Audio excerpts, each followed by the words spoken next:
management, how to treat and to delay the progression of the disease, and what are the treatment options to prevent the secondary complication of the CKD.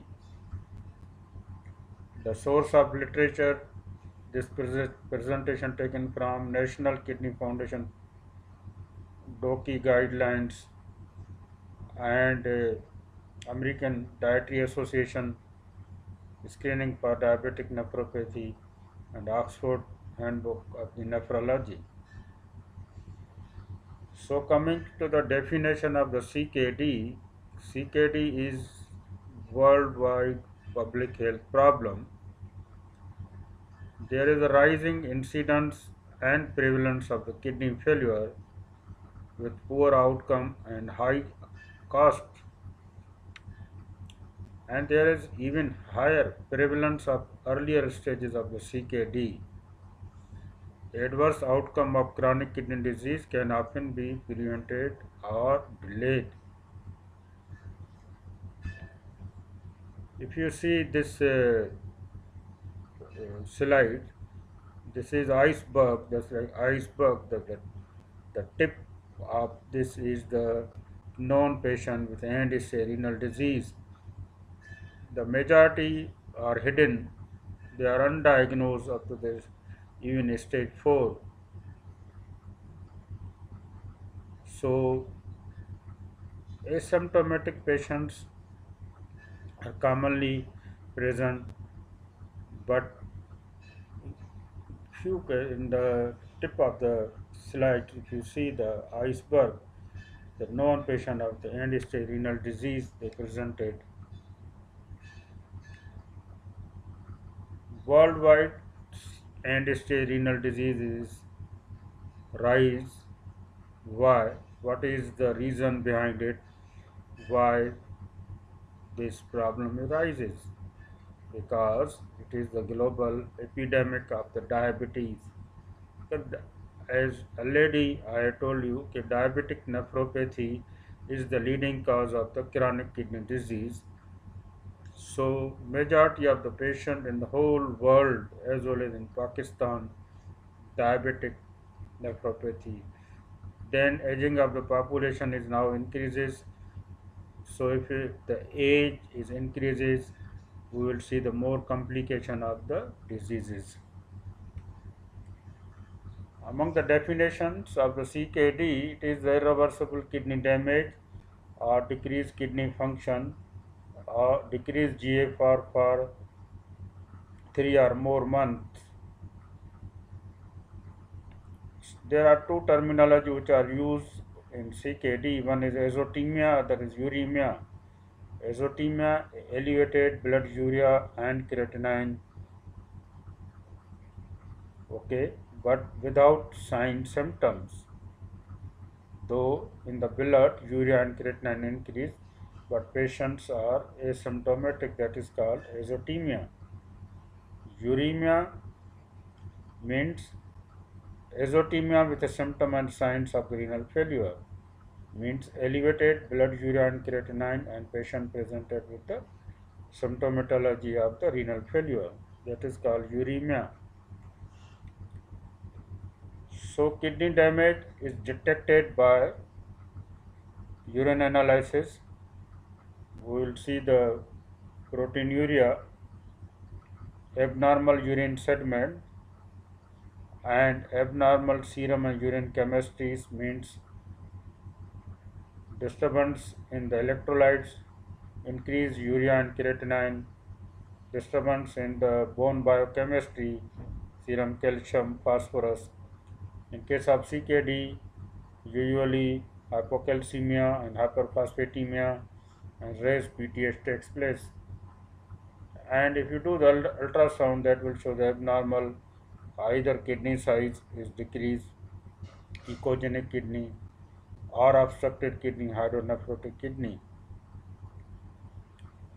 This is the dipstick method to detect the proteinuria, proteins in the urine.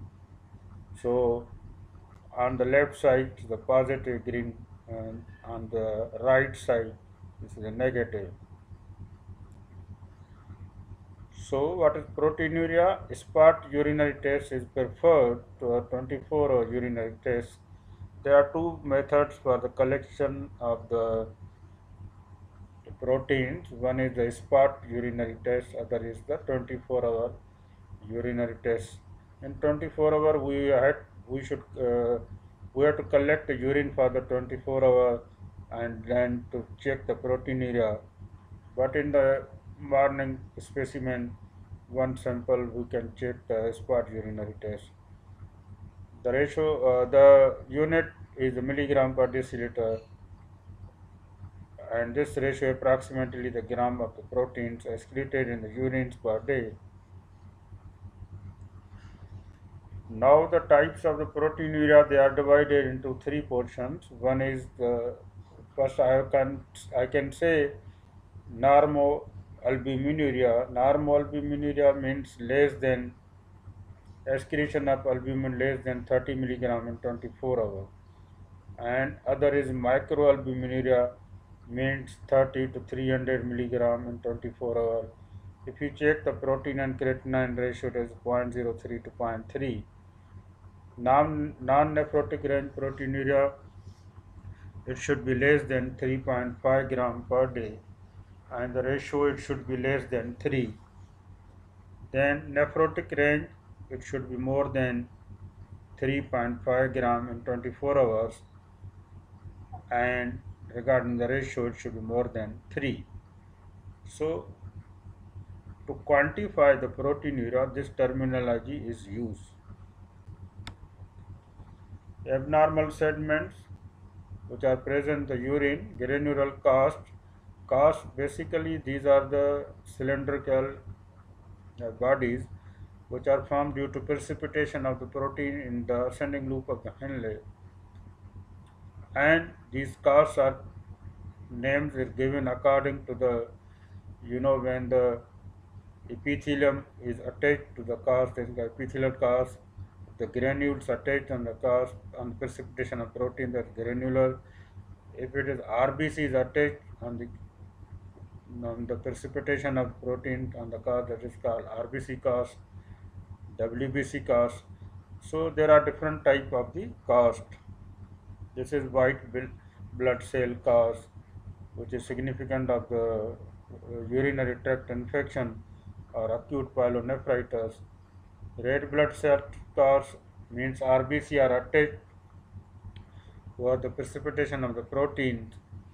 Red blood cell cast are the pathognomic feature of the acute glomerulonephritis in glomerular disease. Now the how will you check the function of the CKD in case of chronic kidney disease? Renal clearance can be checked by ideal agent is the inulin, and practical agent is the creatinine. Because inulin is not used, a certain reaction can occur. So practically we check the serum creatinine. Creatinine clearance can be calculated with 24-hour urine and blood draw.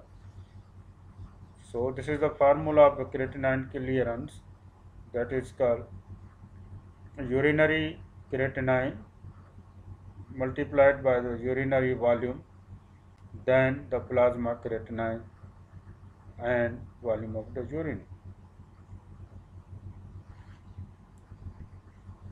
So problem with the creatinine clearance estimations, because creatinine clearance estimated GFR but is 10% higher due to tubular secretion of the creatinine. It's hard for patient to collect and return 24-hour urine specimen. So it's difficult for patient to collect the 24-hour urine to see the creatinine clearance.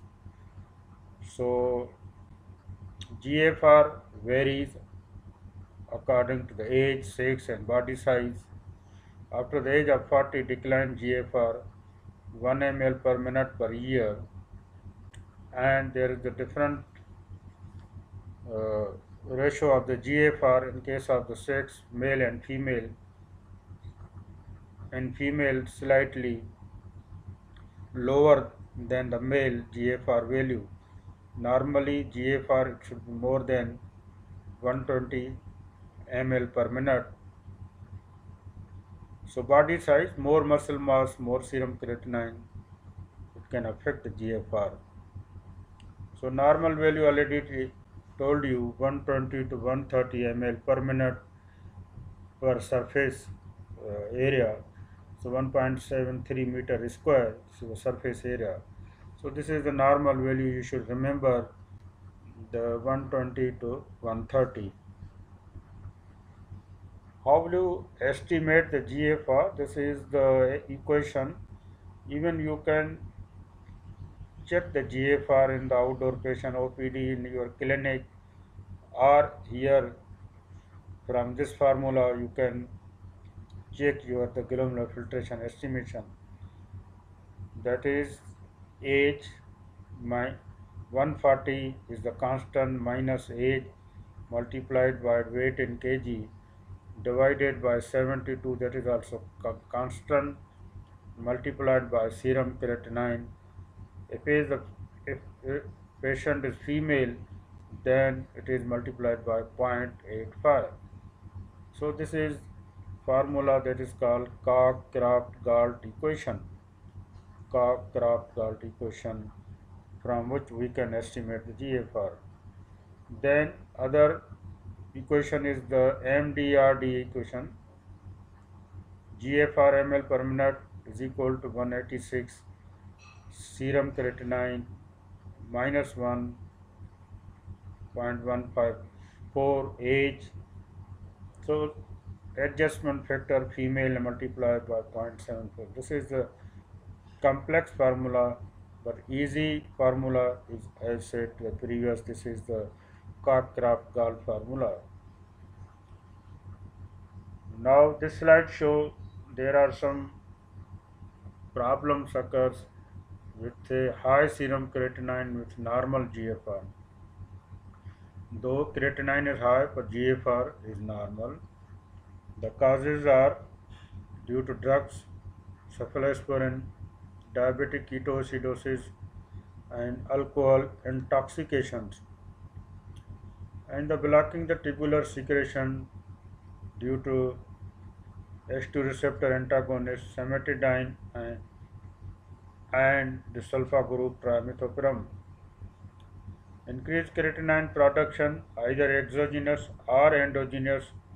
Exogenous from outside, ingestion of the large quantities of the cooked meat, and endogenous muscle disorder or increase in the muscular mass. Normal serum creatinine with chronic renal failure. Though patient is CRF, but serum creatinine may sometimes normal. There is a poor production of the creatinine occur in the severely malnourished patient, elderly population, small children, and ladies of small size. Now coming to the classification of the chronic kidney disease, they are divided into 5 stages according to the glomerular filtration rate. Stage 0 at risk of patients. Stage 1 kidney damage with normal GFR. How will you say the kidney damage? Kidney damage is detected by the urine analysis and ultrasound to see the proteinuria or hematuria and the ultrasonographic changes. Stage 2 GFR between 60 to 89 ml per minute. Stage 3 30 to 59 ml per minute. Stage 4 GFR 15 to 29, and stage 5 GFR should be less than 15. If the stage 5, then the patients require renal replacement therapy or RT, renal replacement therapy, either maintenance hemodialysis, regular hemodialysis, or kidney transplantation.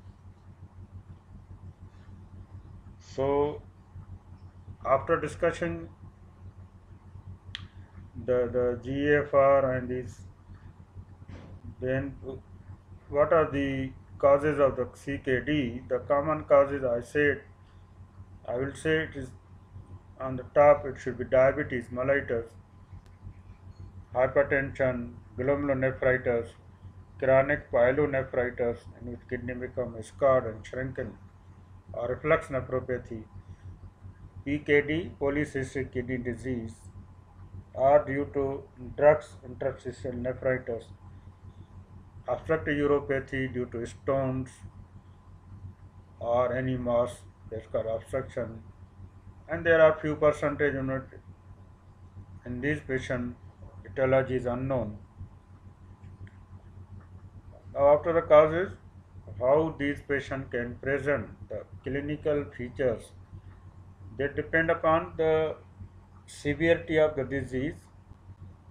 If the patient is mild to moderate renal failure, so usually asymptomatic patients, severe renal failure, non-specific, these patients can present with fatigue, anemia, fatigue due to anemia or toxic substance, shortness of breath, dyspnea again due to anemia or fluid overload because these patients become oliguric or anuric, anorexia, loss of appetite, nausea, vomiting.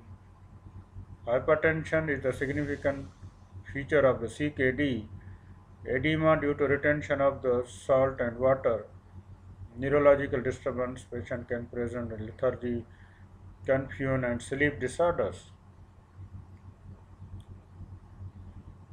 Patient presented to us with history of pruritus means itching due to phosphate, calcium and aluminum, muscle cramps, flapping tremors, restless leg and nocturia or polyuria, fits, seizures, metabolic bone disease, bone and joint problem due to calcium and phosphate imbalance, vitamin D deficiency, demineralization and bony pain may occur.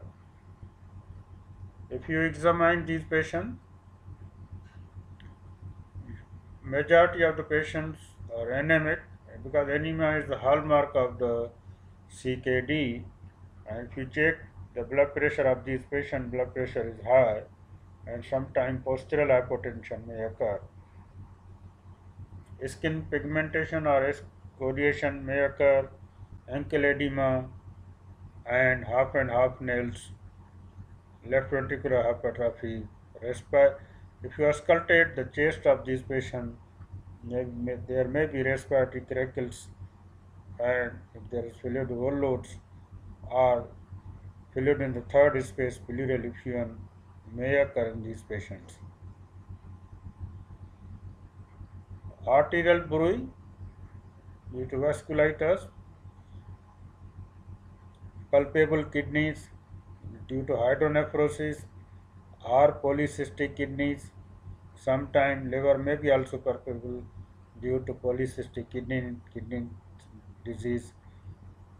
Abdominal scars that will reveal either patient has got a period surgery, nephrectomy or pyelolithotomy, peripheral vascular disease, PVD, neuropathies, proximal myopathies, and if you examine the fundus of these patients, because if patient is diabetic or hypertensive, fundoscopy changes may occur. In diabetes, neovascularization is the corrective feature of this fundoscopy that will differentiate between hypertensive retinopathy and diabetic retinopathy. So this is half and half nail teres, brown lines. If you see the white portion and this is brown portion, that is called brown line. If you check your nail, these are usually pinkish and white, but in this slide it shows the brown, that is called half and half line nails. Teres lines are, so various names are given to these. It is the characteristic feature of finding of the chronic kidney disease. Now, how to recognize the renal failure? what are the investigations required to detect the CKD? Urine analysis is the poor man renal biopsy by which we can detect the uh, urinary microscope examination, urine dipstick to see the proteinuria, hematuria, pyuria and glycosuria. And we should check the hemoglobin because majority of the patients are anemic and the type of anemia in these patients is the normocytic normochromic anemia usually occur but dimorphic picture may occur. If you talk regarding the blood chemistry, serum creatinine, blood urea nitrogen is always raised. Blood sugar may fluctuate, electrolyte disturbance may occur, calcium may be low, phosphorus high, albumin low due to malnutrition, and PTH may be high. Lipid and iron profile is important because diabetic nephropathy or in other disorders, lipid disturbance may occur, and iron profile, serum iron, TIBC, transparent saturation, should be checked because iron deficiency occur in these patients. We should check the hepatitis profile because these patients may require the dialysis. So before initiating the dialysis, we should do the serology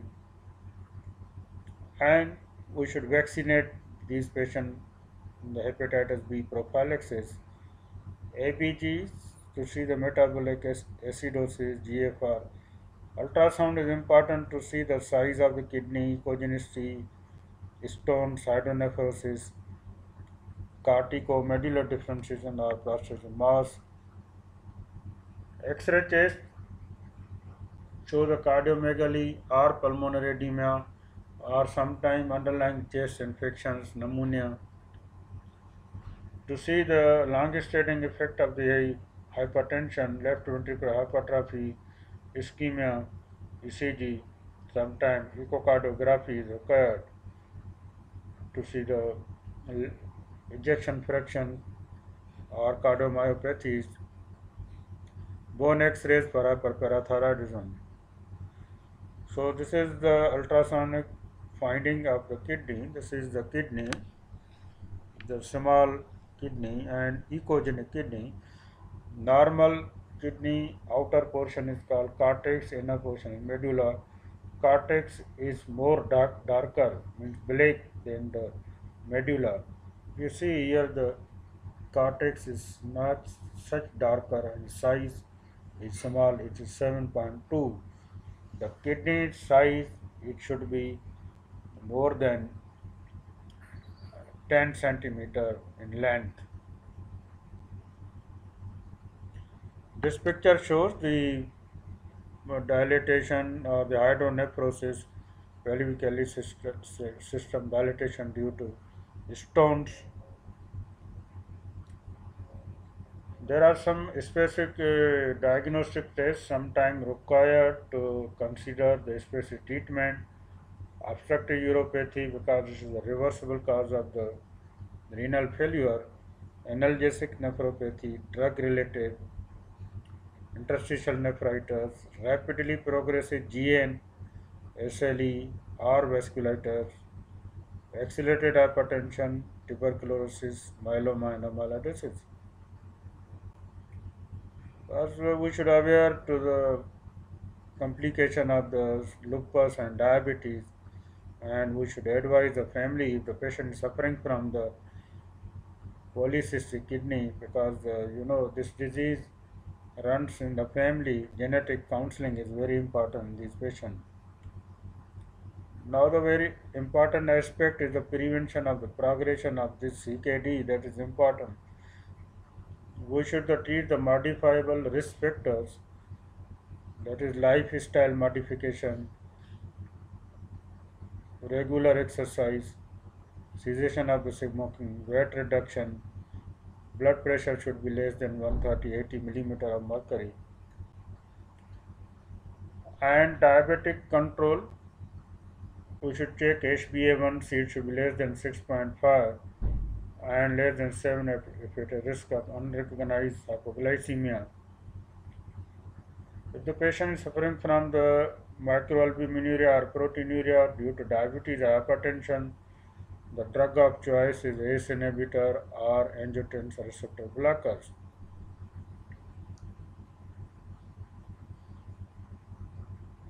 Prevention of the progression can be delayed by protein restriction. Normal requirement of protein is 1 gram per kilogram per day, but in case of CKD, we should restrict the protein, that is 0.6 to 0.8 gram per kilogram per day. We should reduce the salt diet, low salt diet for hypertensive patients, and avoid nephrotoxic agents like contrast dye or non-steroidal anti-inflammatory drugs or aminoglycoside, gentamicin and tobramycin. Now, what are the complications of the CKD or sometime presentation? Anemia is the presentation as well as complication of the patient because it occurs due to erythropoietin deficiency. As you know, the function of erythropoietin hormone, it is secreted from the kidneys. And if the chronic kidney disease patient develop, erythropoietin deficiency takes place, so erythropoiesis doesn't occur, the patient can develop anemia. Though anemia is multifactorial in this patient due to loss of appetite, anorexia, and malabsorption, iron deficiency, folic acid, beta deficiency. Then bone disease, metabolic bone disease, mineral bone disease, renal osteodystrophies may occur in these patients. Hypertension in CKD, hypertension is victim as well as culprit. Hypertension can cause kidney disease and it can originate due to kidney disease, cardiovascular disease. Anemia due to CKD, K2 की clinical practical guideline and clinical practical recommendation to target of hemoglobin should be if you talk the anemia, hemoglobin less than 12, female, male less than 13.5. Screen all patients with CKD annually, target hemoglobin 11 to 12 gram per deciliter. Already discussed, anemia and CKD is multifactorial, either due to iron deficiency, we should give the iron, we should check the ferritin and transferrin saturation. If the ferritin is less than 100 and T-sat is less than 20, treat with iron sulfate. Goal of ferritin is 100 to 500 and transferrin saturation should be 20 to 50%. Start oral, and sometimes these patients may require the parenteral iron therapy, that is the iron sucrose. Erythropoietin stimulating agent can be given in these patients because erythropoietins, the dose of erythropoietin is 80 to 120 units per kg per week, and long acting is the darbepoetin, RNA 60 microgram subcutaneously every other week. Our starting dose is usually 0.45 microgram per kg. Bone disease in CKD, metabolic abnormalities, hyperphosphatemia, hypocalcemia, and PTH elevation. This is the classical presentation of the secondary hyperparathyroidism usually occur in case of CKD. Renal osteodystrophy, adynamic bone disease, osteomalacia, osteitis fibrosa cystica, and osteosclerosis takes place. Sometime vascular calcification may occur in this patient. renal, this picture shows renal osteodystrophies in the hands. Hypertension in CKD, burden of disease affect 50 to 75% patient CKD. Target 130 to 80. Treatment choice of hypertension is the first line is ACE inhibitor, second line thiazide diuretic, calcium channel blocker, beta blockers, loop diuretics. Cardiovascular prevention in CKD, blood pressure should be controlled 130 to 80, non-diabetic, no proteinuria. If the patient has got diabetic and proteinuria, it should be 120 to 70. Hyperlipidemia and lipid lowering agent should be given. Target of LDL should be less than 100. These patients require maintenance hemodialysis, so hepatitis B vaccination should be given. In all hepatitis B patients, 4 double doses at 0, 1 to 6 months, 0 starting dose, then after 1 month, after 2 months, and after 6 months.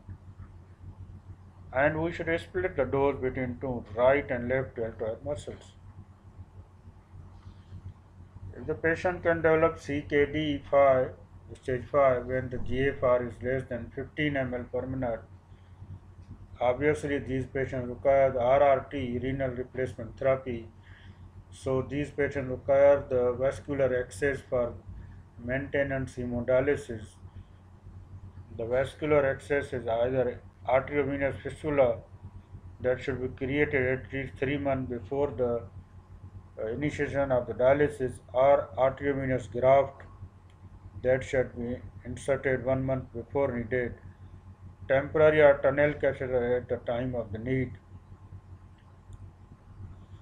Renal replacement therapy, either dialysis or renal transplant. Now question is that when to start dialysis, because usually patient deny for the dialysis. They are coming to our clinic in OPDs. Uh, Always they are interested in the conservative treatment, not in the intervention, either in the dialysis or kidney transplant. But you see, it depends upon the symptomatology. If the patient is symptomatic and creatinine GFR is less than 15 ml per minute, so we should initiate the dialysis. These symptoms: weight loss, fluid overload, hyperkalemia, pericarditis. When to start plasma creatinine, no absolute value can be given. Sometime, these patients require early dialysis start. So this slide shows the two category of the patients. Early dialysis start when the creatinine clearance more than 10 ml per minute, versus late dialysis start less than 4 ml per minute,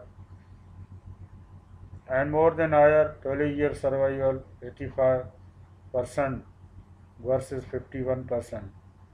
So early dialysis start survival rate is higher, and it improves the quality of life at 6 months post initiation of the RRT.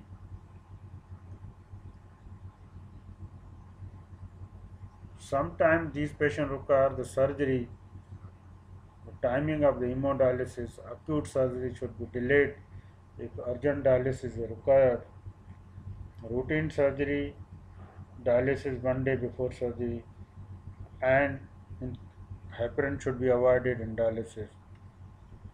So at the end, this is last slide. This is very important because lot of the patients of CKD roaming here and there, because majority of patients are asymptomatic.